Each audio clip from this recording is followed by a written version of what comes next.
வாசி life style சேனலுக்கு வாங்க. இப்போ கேரட் பொரியல் பண்ண போறோம். கேரட் பொரியல் பண்றதுக்கு இந்த மாதிரி கேரட் கட் பண்ணி வச்சிருக்கேன். இது ஒரு 300 கிராம் கேரட் இருக்கும். இதுக்கு ஒரு டம்ளர் தண்ணி, அளவு தண்ணியா வச்சு நல்லா கொஞ்சமா உப்பு போட்டு வேக வச்சு எடுத்துக்கலாம். 1/4 டீஸ்பூனுக்கும் குறைவாகத்தான் உப்பு எடுத்திருக்கேன். பொரியல் பண்ணையில உப்பு சேர்த்துக்கலாம். இப்ப வேக வச்சுட்டு பார்க்கலாம். இப்போ கேரட் பொரியலுக்கு கடாயில 1 டேபிள் ஸ்பூன் கடலை எண்ணெய் ஊற்றிக்கலாம். கடுகு உளுந்தம்பருப்பு போட்டுக்கலாம். கடுகு வெடிக்கவும் கருவேப்பிலை சேர்த்துக்கலாம். பூண்டு ஒரு 5-6 பல் பூண்டு நறுக்கி இப்படி நுணுக்கி வச்சிருக்கேன், அதை சேர்த்துக்கலாம்.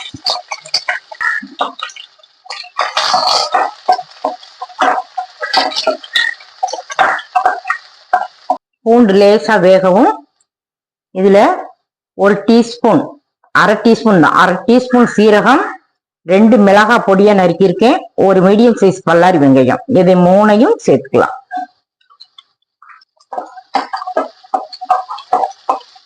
சீரகத்தை கடுகு உளுந்தம் பருப்பு கூட சேர்த்து பொரிய விடும்போது சீரகம் கருகிரும். அதனாலதான் வெங்காயம் கூட சேர்த்து சீரகத்தை போடணும்.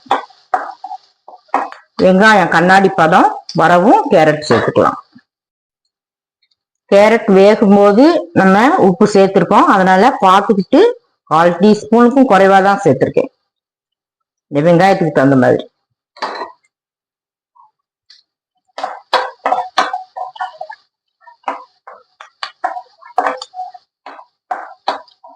இப்போ வேக வச்ச கேரட்டை சேர்த்துக்கலாம்.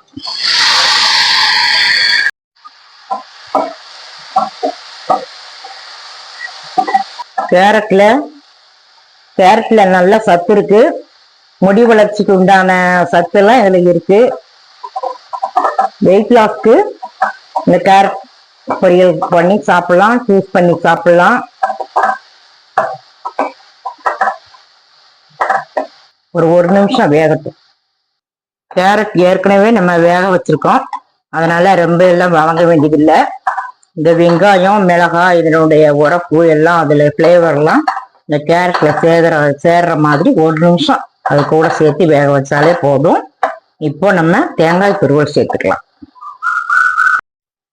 இப்ப நம்ம கடைசியா தேங்காய் துருவல் சேர்த்துக்கலாம். 2 டேபிள் ஸ்பூன் போட்டிருக்கேன்.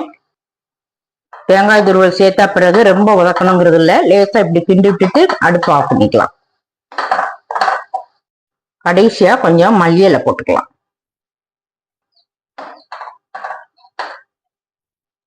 கேரட் பொரியல் பெர்ஃபெக்டா ரெடி ஆயிருக்கு. நீங்களும் இந்த கேரட் பொரியல் செய்து சாப்பிட்டு பாருங்க. சாப்பிட்டு பார்த்துட்டு சப்ஸ்கிரைப் பண்ணுங்க, பெல் பட்டன் ஆன் பண்ணுங்க, பிடிச்சிருந்தா லைக் பண்ணுங்க.